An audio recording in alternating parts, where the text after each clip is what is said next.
Welcome to the Power of Your Voice podcast with your host, Johnny Gorky.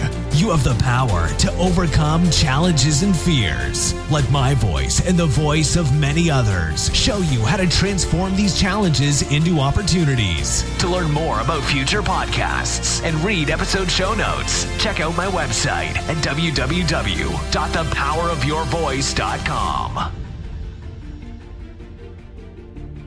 Hey guys, welcome back to the Power of Your Voice podcast. Today is an extra special podcast episode because this is our 50th episode, so I'm super excited. So today's guest is Chad Peterson. He is an expert business broker and the founder of Peterson Acquisitions, an award-winning M&A firm.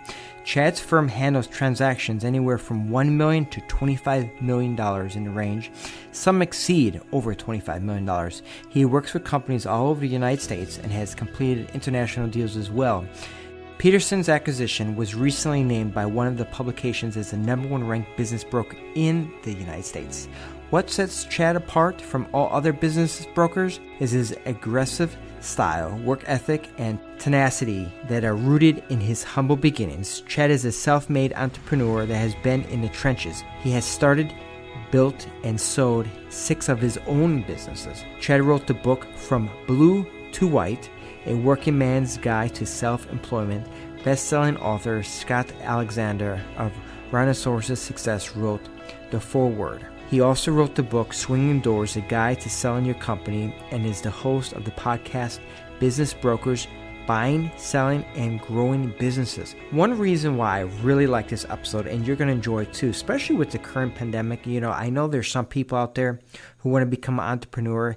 You've thought about maybe buying a business and you just don't know what to do. But also for you guys out there who are thinking about, hey, you know what? I've been working this business for a long time and it's time to sell it. So this is going to be a great episode that's going to teach you what to do to sell your business, to buy a business, or maybe you think about buying a business, but you kind of want an idea of, hey, maybe I don't know what kind of business I want to get into or how much money I might need to, because sometimes starting your own business, it's a lot more difficult, but buying into a very successful business sometimes is the best way to break into being an entrepreneur as well. So we're going to get this podcast episode started now. Hey, Chad, welcome to the Power of Your Voice podcast, brother. It's great to have you on here today.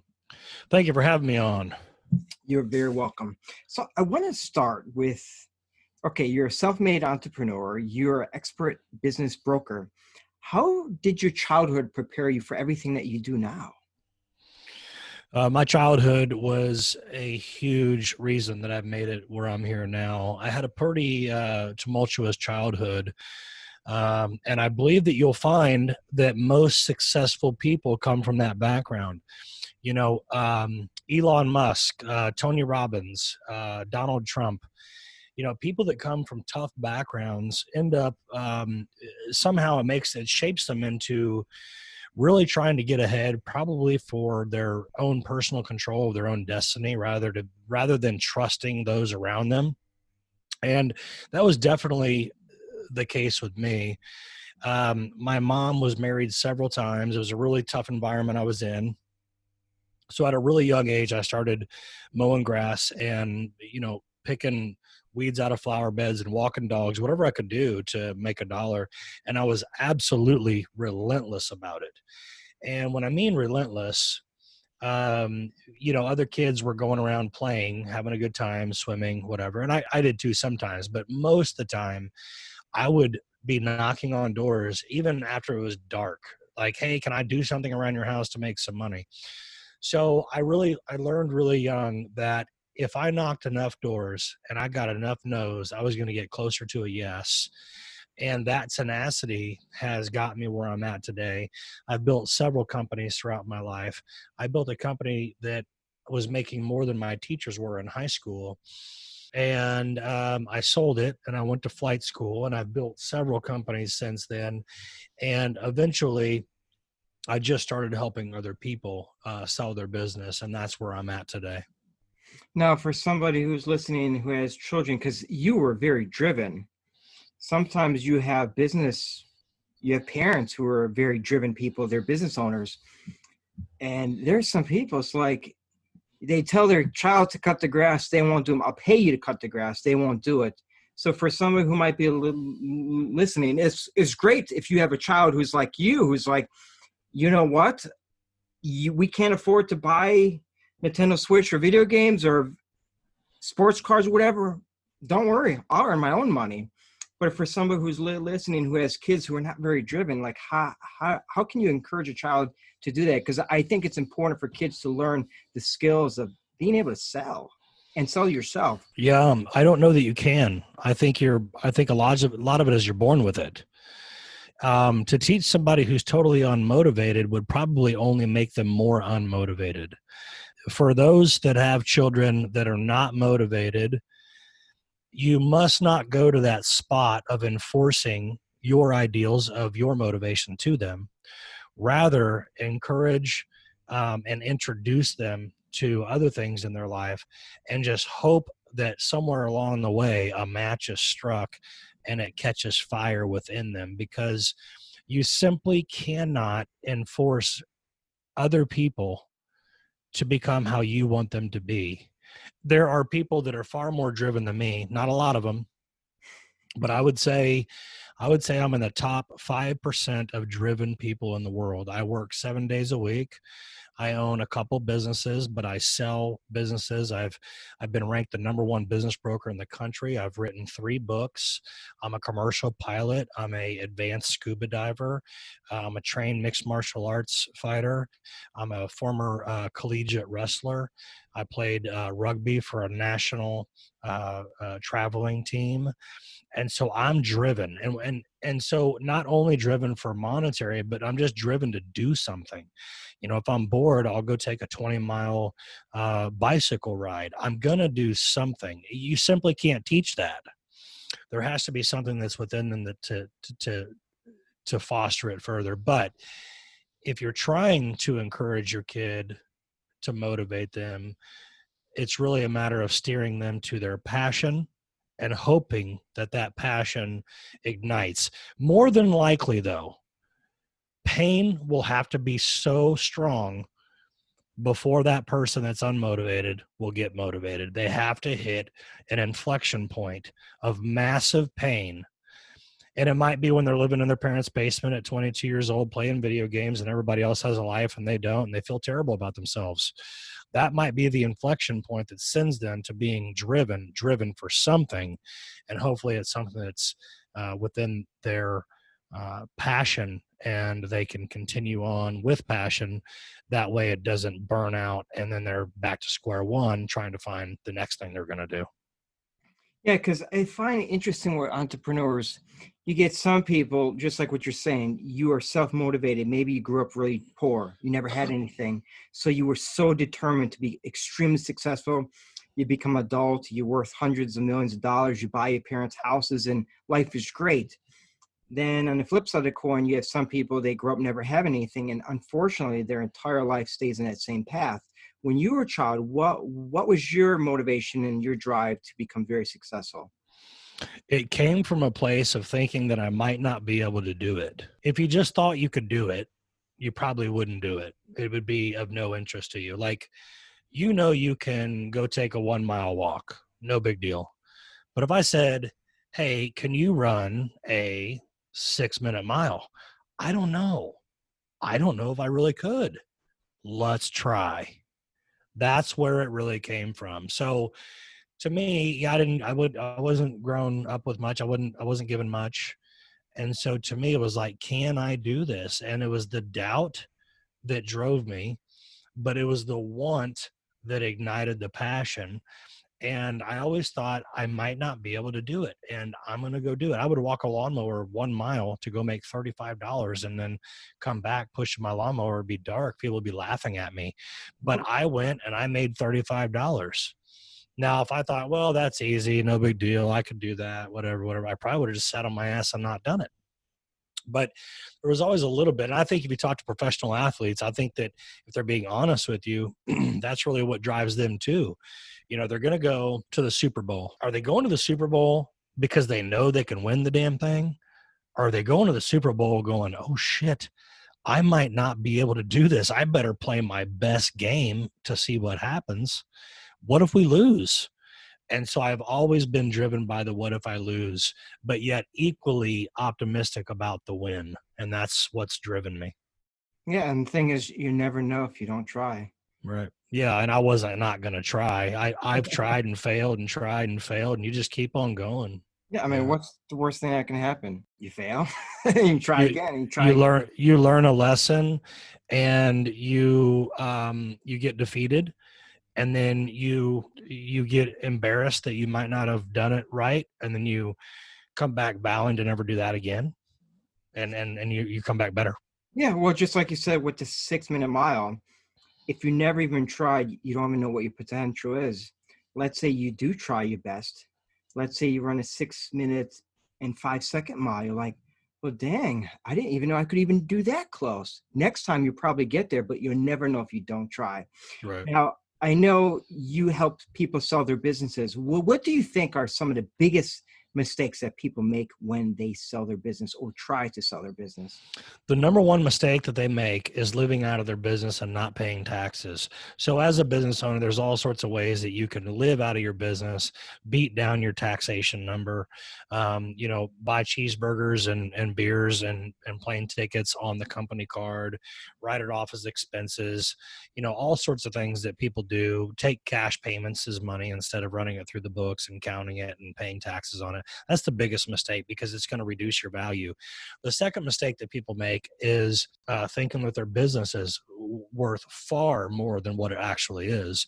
And it's my job to give them an accurate assessment as to what their company is worth. That way we don't go in to the process on the wrong foot. Yeah, well, I think that's a very good point because it's just like selling cars. People like, how much is your car worth? It's really worth, say, $50,000, but people try selling for $60,000 or $70,000, and they're not being very honest. It's like, yeah, it's your baby, but sorry. Yeah, everybody thinks what they have is worth more than what it really is. Now, how do you determine exactly how much a business is truly worth? I'm going to look at the industry first. That industry is going to tell me a multiplier. So let's just say you're in something that's rather unsexy. Let's say you're in lawn and landscaping. Pretty unsexy business. The reason is it's laborious, it's seasonal, it's hot, it's maintenance heavy. The equipment's maintenance heavy. The help is often Spanish. There's a labor shortage. You're not getting a lot of the men workforce that really want to go out there and wake up at 6 a.m. and be mowing grass from 7 a.m. until 5 p.m. In the hot sun with the allergies and all that kind of thing. So it's just a not sexy business. So right there, I'm going to be at 2.5x. What is the 2.5x? The X is the net to the bottom line or the cash flow. So if I look at your top line revenue minus all your expenses, add back in your salary plus any add backs that you live through that you get through the company, like your company car or something like that, whatever that number is in a year, times that by 2.5. So basically whatever the owner benefits from a lifestyle, from an income perspective, from a net bottom dollar, company salary, company profit, all those things all balled up into one is what we call cash flow. And so a lawn and landscaping company would be 2.5x, whereas manufacturing, because it's a rare animal and everybody wants it, you can go as high as 4.5x on manufacturing.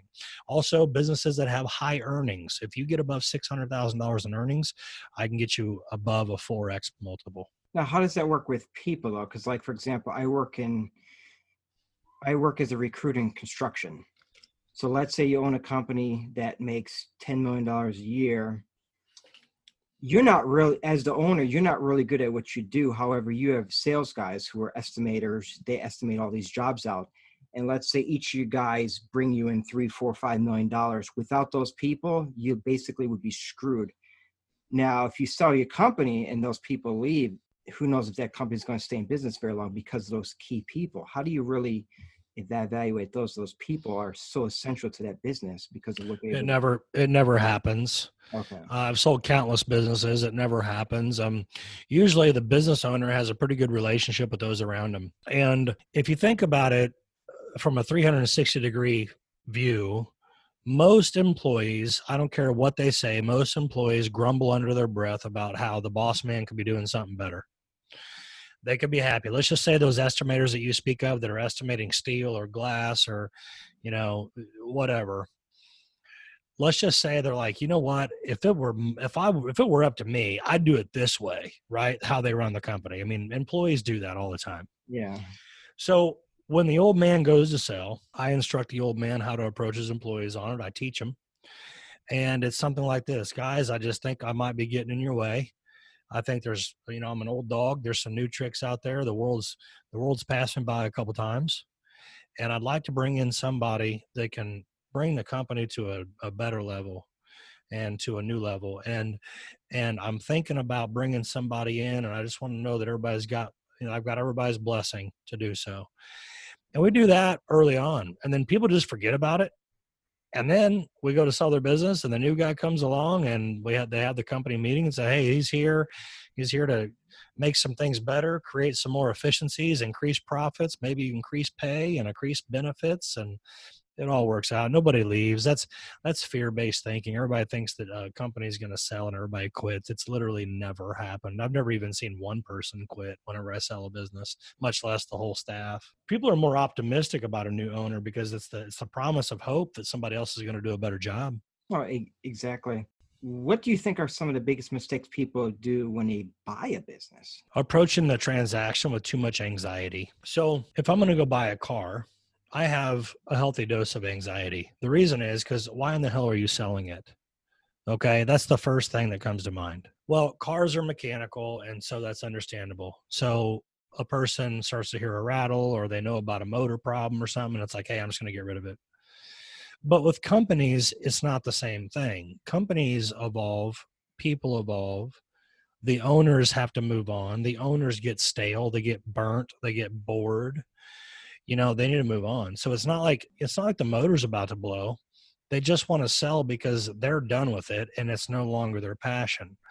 So buyers come to the table with so much anxiety that's not necessary because they want to know what the hell's wrong. It's like nothing's wrong, but the old man wants out, and you, instead of spending 20 years building this business, you can just walk right in and own the business and get a loan to buy it. And the buyers get really nervous and anxious.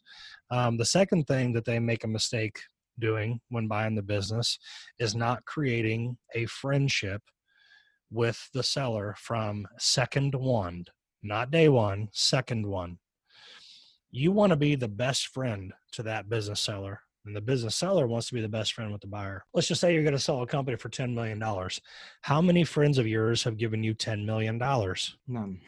Well, the guy who gives you your $10 million is probably your best friend now. Yes. So you should treat him like that. And if you're the buyer and you're about to spend $10 million, you should treat that guy like he's your best friend because you want the best out of him possible to make sure that you're successful. So it's just the approach. Okay. When people approach buying businesses, first they're casual. They like to talk about the weather and their kids and football and basketball and whatever else. And then we start getting closer to the close.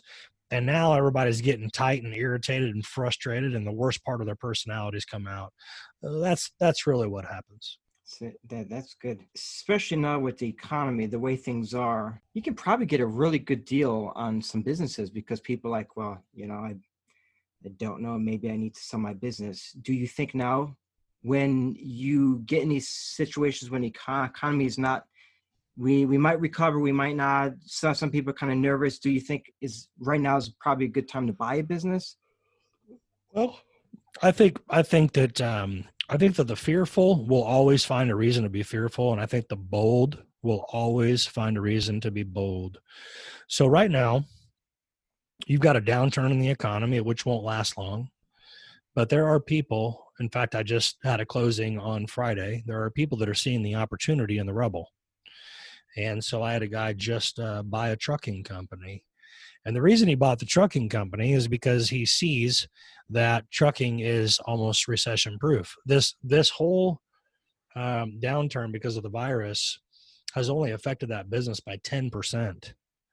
So if you can be in the worst economy since the Great Depression and your business is only affected by 10%, that's a good buy. So as we come out of this, he has nowhere to grow but up. And so He took the opportunity, whereas, another 50 people to be like, no, I'm just going to hold on to my money because, things are going to get bad. Well, that happens to be the exact reason that economies don't get back on track. It's not because of what's going on out there. It's because of fear, because all an economy is people exchanging money. You can take 15 econ classes. You can take any college course you want. Bottom line, a economy is nothing but money exchanging hands. That's it. And as soon as people clam up and their asses get tight and they don't want to spend money, economy's over. And then they justify it with fear-based thinking. And you know what the interesting thing about that is? The most wealthy people in the world are the ones that get wealthier. Warren Buffett will probably double his wealth in this downturn. Double. It's because he's not fearful. He's looking at the opportunities that he can take in the downfall. So it's just a matter of who you are. If you're fear-based, which is most of the world, yeah, you're going to perish. But there's still people out there that are smart. They're going to keep on moving, and I'm busier than ever right now. I brought on 3 people to sell their business today, and they're doing well, real well. Well, and that's the honest truth. I have several friends of mine who are millionaires, and we've been talking, especially now with the stocks. You can buy some stocks really, really cheap. Sure. And for a long time, what was it, March? I think it was like March 18th. A lot of stocks, they went down 30, 40, 50, some of them as low as 80%. When everybody's just freaking out and selling everything, oh my God, the world's going down. That was a good time to buy. Yeah. So, Warren Buffett's quote is, be bold when other people are fearful, and be fearful when other people are bold. Yeah, that's the truth. Now, I was thinking, because I remember when I was a kid, so I originally grew up in Milwaukee, Wisconsin. We have a lot of old businesses that have been around for a long time up there.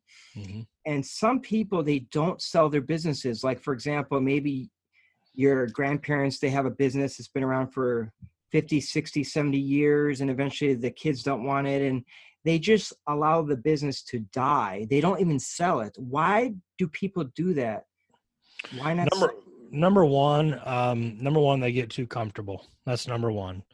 So they don't want to sell it because it's all they know and they can't imagine something else. Number two, kids never want the businesses. The reason that kids don't want the parents' businesses is because children have their own passions and their own dreams. You don't want to mimic your father and mimic your mother. You want to go out there and make your own in this world. I'm sure that your dad wasn't a podcaster like you are. You have your own dreams. Okay. Number three, they don't even realize that they can sell their business. That's the biggest one, really. They don't realize they can, because they don't know how. They don't know who to call. They don't know what the process is. They don't know what it'd be worth. And they think, well, we'll just run it until we're too old. And while that happens, their profits go down significantly because they don't have the passion for it. And by the time that they go to sell it, it wouldn't be worth anything anyway. And so they just shut their doors, and it's like, we're out of business. It's a tragedy. Whereas if they were to sell it to somebody who could bring passion and vigor into it, it'd still be alive and well today. I think one of the biggest things about the United States of America that keeps us so successful is the fact that we have a new president that comes on board every 4 or 8 years. That allows this country to never get burnout and bored from the leader. Whereas in other nations, other countries, when the leader stays in there forever, he's been in there 20, 30 years or whatever, he's stale, he's bored, he's burnt out, he's not innovative, he's not bringing energy to the table. So in our country, every 4 years, somebody's trying to become king of the mountain again by doing something better than the previous presidents did. And that's the same thing in being a business owner. You can get too prideful about your business, but the greatest thing to do in your business is to sell your business to somebody who thinks that they can do it better than you. That way you can get out of the way of your own business, take your chunk of money and go do something else afterwards, and go on to your next adventure while the new owners come in with passion and intensity to keep that business alive. Because where there's no passion, there's no profit. Okay? So if you're losing passion for what you're doing, I'm going to see it on your profit and loss statement. Passion is what makes companies profitable. Well, of course. Yeah. I mean, if you're going to sell a business, I mean, when you walk in and you're thinking about buying a business and you can tell this person absolutely loves what they do, and it shows by the bad balance. I mean, that's a company you want to buy. If you're going into buying business and the person's they could care less about it, I mean, it's probably not a company that you want to buy. Mm-hmm. Yeah. And I'm sure, that's exactly what Warren Buffett has always done. He's always bought companies that were really thriving, but they needed a new leader to take care of the company and to take them to the next level. And that's probably one of the biggest reasons why, if you look at, what was it, GM, they put in a new GM and several of these other companies. They bring in new presidents, new CEOs of the companies, and that really makes the stock go up. They do better. They innovate. They create a lot of new stuff. Yeah, you got to mix it up. Yeah. Yeah, and just like Gary Vee, sometimes if you bring in your kids or grandkids, they can really help out. I know Gary Vee, his father owned a wine company over there, I think on Long Island, and Gary has done such a really good job selling the wine, selling online through wine techs and a lot of different things. So you definitely got to be very innovative. That's very important.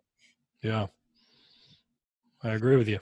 Now, for somebody who might be listening right now, and they're just so sick and tired of working for the boss, what kind of advice would you give to somebody who wants to, maybe they want to start a business, maybe they want to buy a business that's already been established, maybe, I don't know, buy a franchise? What kind of advice would you give to them?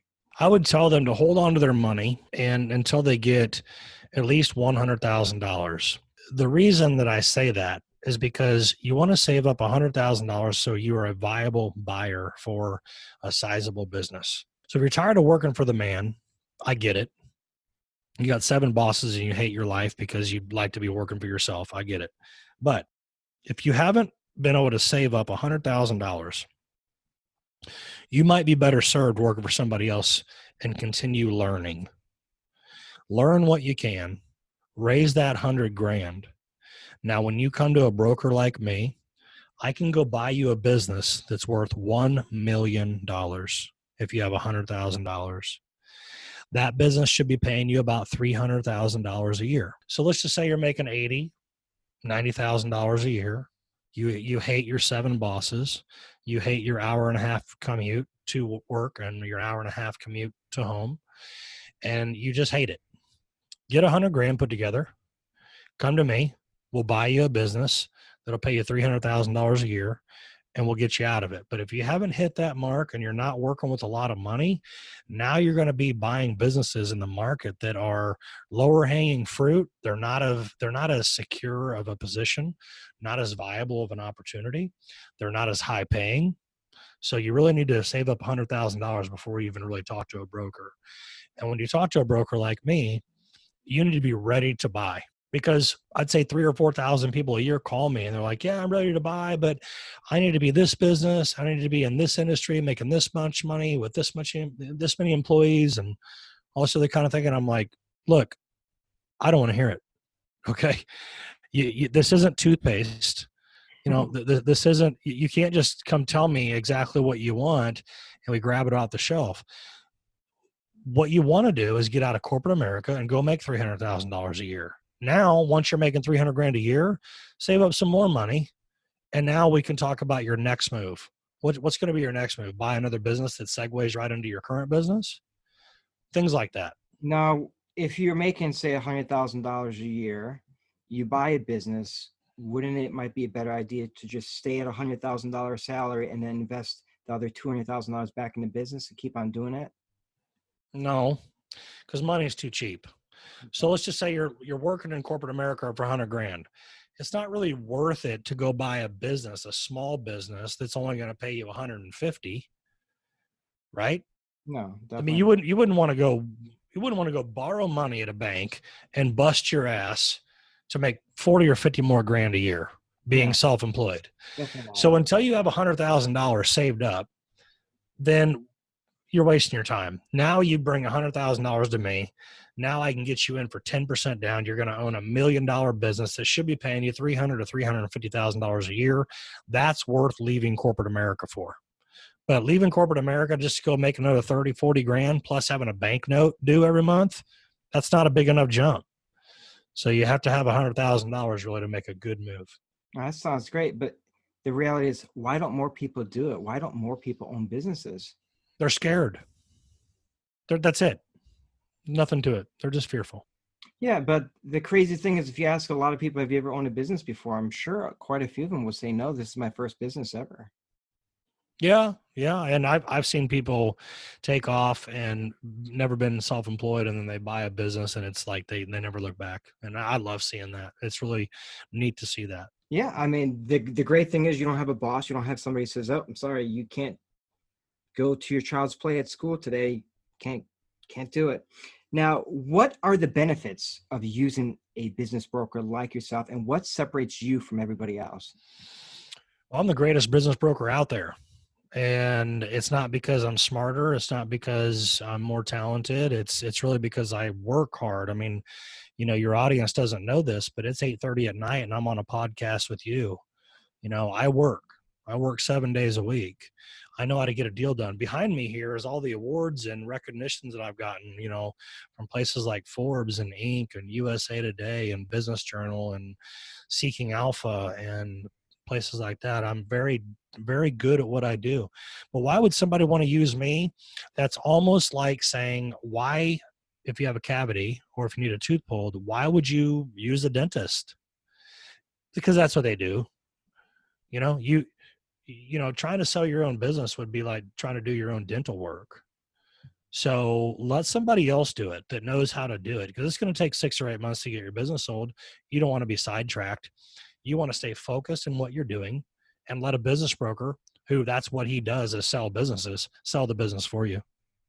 Yeah, because I'm sure some people probably don't even know what a business broker is. I mean, you see some people, they sell their businesses on eBay. I've seen that before, Craigslist, and they're just clueless. And you'll see the same listings if you go back and forth. I mean, they're always there because they obviously never sell the business. Yeah. There's not a lot of good business brokers out there, frankly. I mean, I'm not trying to stomp on my kind, but for every 100, there's probably 2 or 3 good ones. Wow, that just Yeah. says a lot. Yeah. Now, so when you buy a house, you have to buy a house that's being sold or purchased by a real estate broker or agent in the state who's licensed in state. Now, are you able to work with anybody no matter what state they live in? Like if someone lives in Florida or New York or California, can they work with you? Yes, they can. Okay. Yeah, because I've taken the proper steps to be able to do so. But yes, I can work across the country. Okay, that's great to know.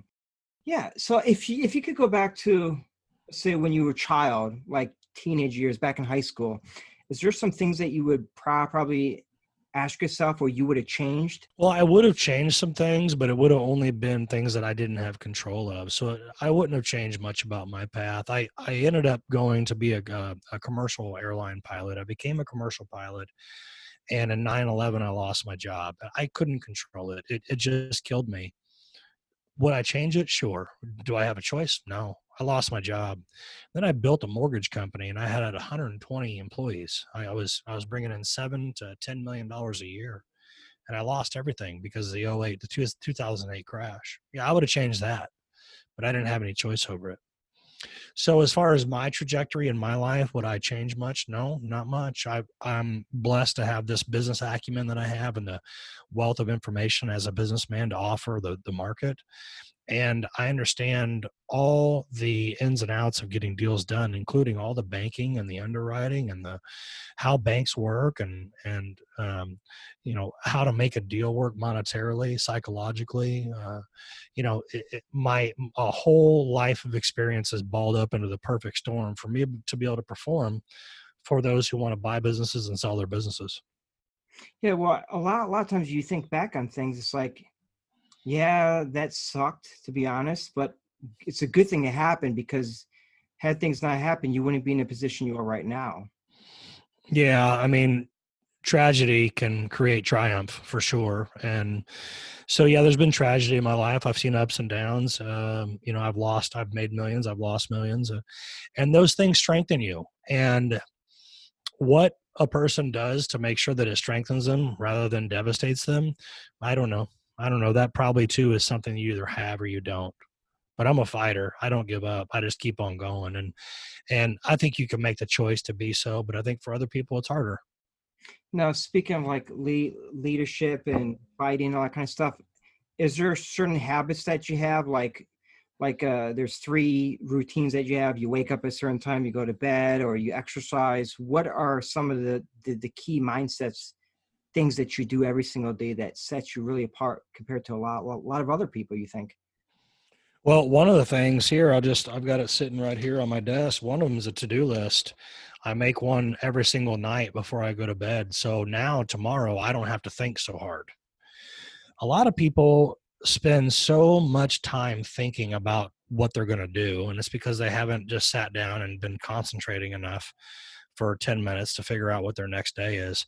Once you get your pre-thinking done for tomorrow's day, now you get to spend your energy, your mental energy, on executing those tasks. And so I do that every day. One of the secrets of my success is that I don't wake up at a certain time. I refuse to be woken up. So if I open my eyes at 6 a.m., that's great. If I open my eyes at 10 a.m., that's great. It doesn't matter. I'm going to rest as long as I need to rest. And whenever I get up, I work until, well, right now I'm working. It's 8:30 at night. I'll probably work until about 10 tonight. So, but I'm not going to let the world wake me up, rattle me to an alarm clock, send my nervous system the wrong way for the day, piss me off, have me wake up on the wrong side of the bed, all because the world wants to operate in a certain time frame. I don't do that. People say, well, Chad, I'd like to have a meeting with you 8 a.m. Monday morning. And I say, no. I say my first availability is noon. And what that does for me is it allows me to wake up on my own. There's power in that. When you get to wake up on your own without an alarm, with peace as you wake up, and I spend maybe 5 minutes after I wake up in a non-racing mindset. I'm not thinking about what I need to do. I'm really just looking around. Even though I've looked at my walls a lot, I'll look around on my walls and I'll stare at the ceiling. I'll just be in a moment for about 5 minutes or so, just to kind of relax as I wake. And then in the morning is when I get my exercise. Again, nobody can tell me that they got to meet me at 8 o'clock in the morning or 8:30 in the morning. I'm not having it. I'll go do my exercise. I'll go ride my bicycle. I'll go to the gym. I'll go somewhere and I'll have a good breakfast. I'll go get an omelet somewhere and I'll be looking at my to-do list and figuring out how I can get it done. And as long as you don't marry yourself to the ideals of the clock time that the world already has put in place, such as 8 to 5 work days, you can live an enjoyable life. If I want to work until midnight tonight, I can. But nobody's going to wake me up tomorrow morning at 7:30 because they got something important to say to me at 7:30. I'm going to say, kiss my ass. I don't care. Okay. You can wait until noon, or you can wait until 1, because I learned that actually from Sylvester Stallone. Sylvester Stallone wakes up. He doesn't let anybody in his space until afternoon. And that's when he gets most of his stuff done personally. And then he works for about 5 or 6 hours a day. And then he works out at night, and that's his day. I learned that from him. He's not an early riser. He wakes up when he wants and does his thing. So exercise, waking up whenever I want to do it, not letting the world dictate what they want me to do, because the public school system and every system out there, including corporate America, is there to drone you into a controlled mindset where you need to fit a certain mold. I refuse. So all that plus a well thought out to-do list that keeps me going every day, keeps me eliminating any obstacles in front of me that I need to get done to have maximum success. And I think I'm a walking example of maximum success because I've built this life on my own with nobody's help, and I can control my own income, my clock, my lifestyle, and I can control how I live my life. And I think after all, that's what the self-employed are after. They're not after big money. Big money's nice too, but it's really a lifestyle you're after. Yeah, well, and the beautiful thing is you have a system that actually works. I mean, for a lot of people, waking up every single day at the same time, I mean, it's like you're on autopilot. I mean, that's really no way to live Oh, at no, all. no. Now, what is success? How do you define success, Chad? Freedom. It's just one word, freedom. That means if I want to book a trip to Europe and I want to be gone for 2 months, I can do it. If my TV breaks, you know, $1,800 TV, I'm not sweating it. I just go buy another one. If my car gets stolen, it's no big deal. I just go buy another one. If I need something done at my house that I don't want to do, I just hire somebody to do it. Freedom. Okay. That's That's what it is. I want to go and do what I want to do. I want to eat what I want to eat. I want to eat steak and lobster. I want to take a good road trip. I want to go to the beach, go to the mountains, go snowboarding. I want to go scuba diving. And you can do all those wonderful things, but you must be successful. In other words, monetarily successful and successful within your ability to be footloose and fancy free. If you can't leave your business for a month, you don't own a business. Your business owns you. And so it's freedom. That is success. So you can be a business owner. You can say you're successful because you make X amount of dollars. But if you can't let go of your business because it'll die without you, you're not successful yet because you haven't obtained freedom. Yeah, I completely agree with you. There's a dentist that I have here in Atlanta. He's a cosmetic dentist. He makes really, really good money. And I asked him about that. And he's like, yeah, I can't leave my business longer than 1 week. So if he wanted to go with his wife somewhere to like Europe for 2 or 3 weeks, it'd be impossible. His business would greatly suffer if he's not there at least. Yeah. Yeah. So success without satisfaction is failure. So if I become massively successful, but I'm like, you know what, I can't even leave for a week or so. Nah, it's for the birds. Yeah, because then all the money that you're making is great, but you can't spend it and you can't really enjoy it. What's the point? Right.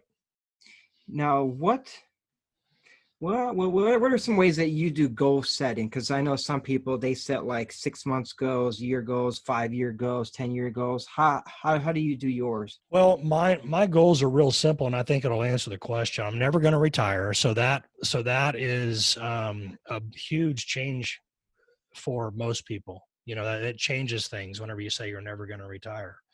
That means the clock is no longer running.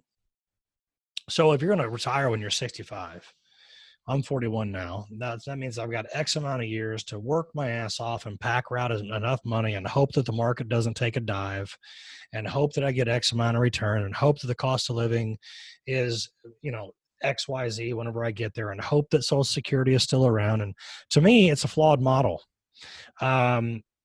You know, the American Indians, they didn't believe in retirement.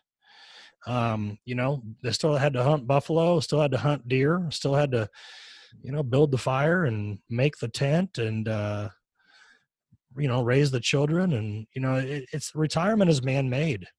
We're supposed to work until we're dead or unless we're unable. So I'm going to work until I'm dead. So I don't need to save up a retirement, do I? I mean, there's no reason.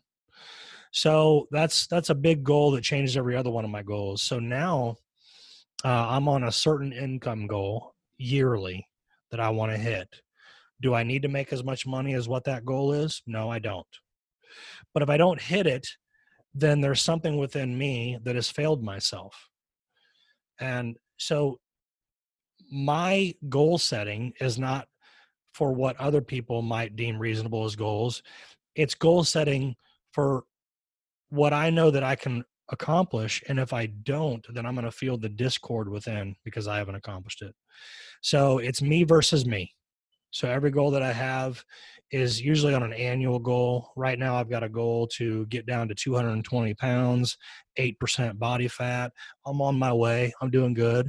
My other goal is to hit a certain income figure.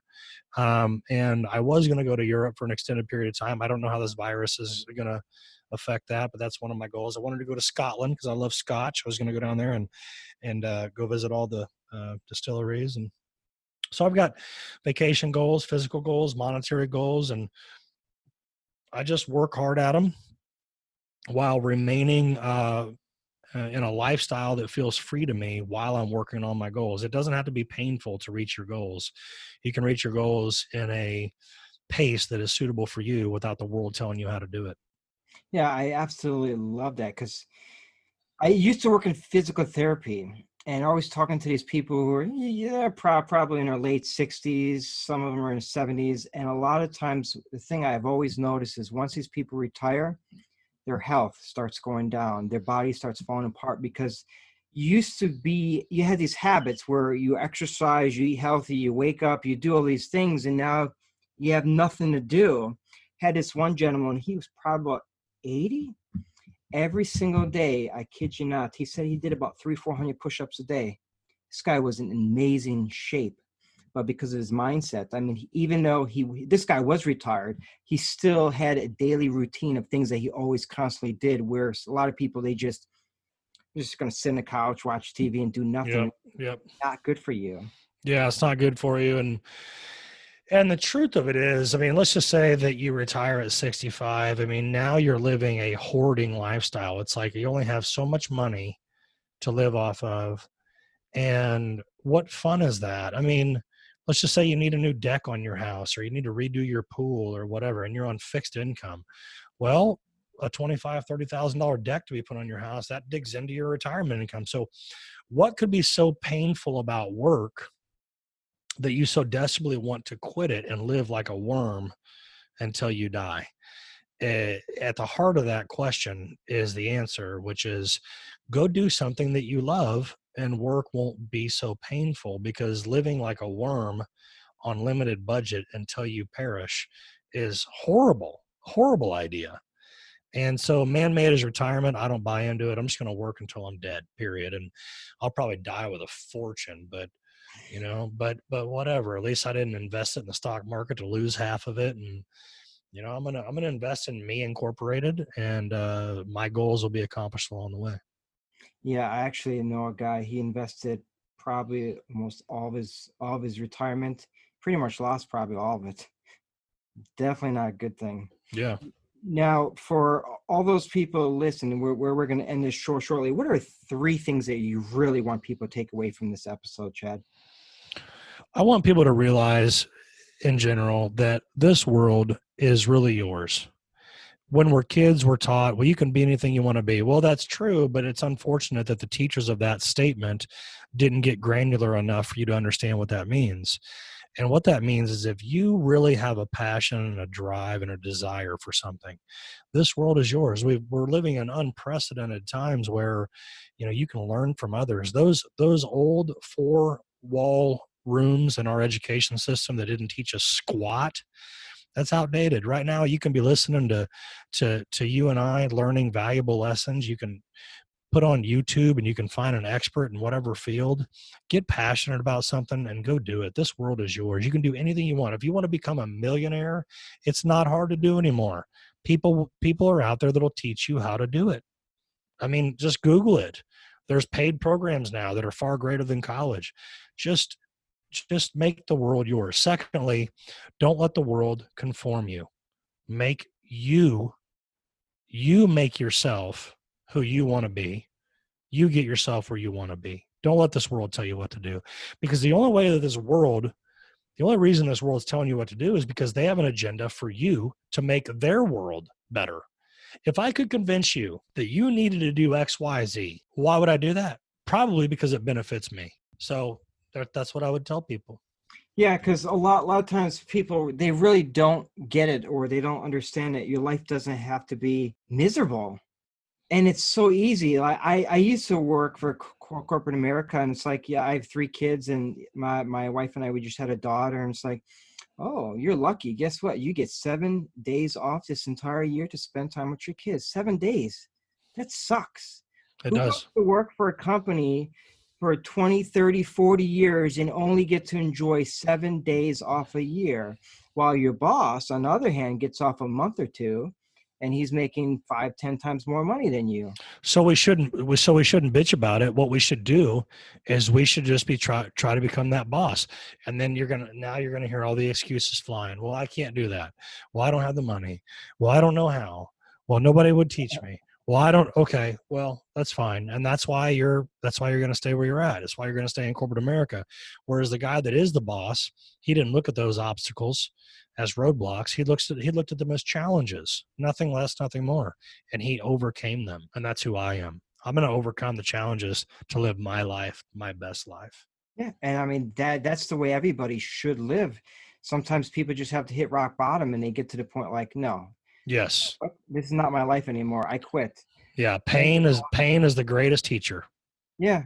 Yeah. Cause, where I worked, I just got like a 30% raise, and I told my boss, you know what? I quit. He looked at me like I was crazy. I was like, no, I'm not going to do this anymore. He's like, are you sure? I'm like, yeah, I'm done. Bye. And I left, and they were shocked. So Hugh Hefner, when Hugh Hefner was a young man at a magazine or a publication company, he asked for, I think it was a substantial raise. I think it was a $5 an hour raise, which back then would have been a lot. And they said, no, we're not going to do it. And instead of him quitting, they basically fired him, basically realizing that he was a disgruntled, underpaid employee, not a good fit. Let's go ahead and let you go. And so he had a $5 bill stuck to his wall of awards and all that for the rest of his life, because he asked for that $5 raise where he was, and then he ended up leaving and going and building probably the most arguably successful magazine of all time, Playboy. Yeah. And of course it's a forgotten brand now because the internet took over. But I find that story interesting that, Michael Jordan, how about this? Michael Jordan got cut from the high school team. He didn't make the high school basketball team. So I didn't know that. Yeah. He literally, there's a coach that he's the guy. He's like, yep, I'm the coach who wouldn't let Michael Jordan on the basketball team. I am that guy. This world is full of good intentioned people that don't have the vision that your soul has. So tap into your soul, find your passion, ride your own passion, and don't let people get in the way. That's my final thought on that. Wow, a lot of hidden blessings. Wow, that's amazing. Chad, thank you so very much for being on the Power of Your Voice podcast. I would love to know, how can people find you online? How can they reach out to you if they want to buy a company, sell a company? How can they find you on social media? Go to petersonacquisitions.com. Now, that word is hard for some people, but Peterson, Peterson, Acquisitions, ACQUISITIONS.com. That's petersonacquisitions.com. And if they let me know if they heard me on your show, I will give them a free book. The book is called Swinging Doors. It's a guide to selling your business, and I will send them that book. And check me out on the web. I'm all over the web. You can find me, Chad Peterson, Peterson Acquisitions. I buy and sell businesses all over the world. And I wrote a book, and it sells all over the world. And I'm not hard to find on the web. And you're not going anywhere either. Not going anywhere. Nope. All right. Thank you so much for your time, Chad. Greatly appreciate it. Thanks for being on Voice Podcast. Thanks for having me on. You're very welcome. Johnny here. Thank you for listening to the Power of Your Voice podcast. I would absolutely love to get your feedback on this episode and how it impacted you. Reach out to me on Instagram by sending a direct message to username Voice Podcast. If someone in your life could benefit from this episode, share it with them, and check out thepowerofyourvoice.com to read blogs on each podcast episode and learn more about what was discussed. And please, leave a 5-star review on Apple Podcasts. This lets me know you find this show valuable, and thank you for listening.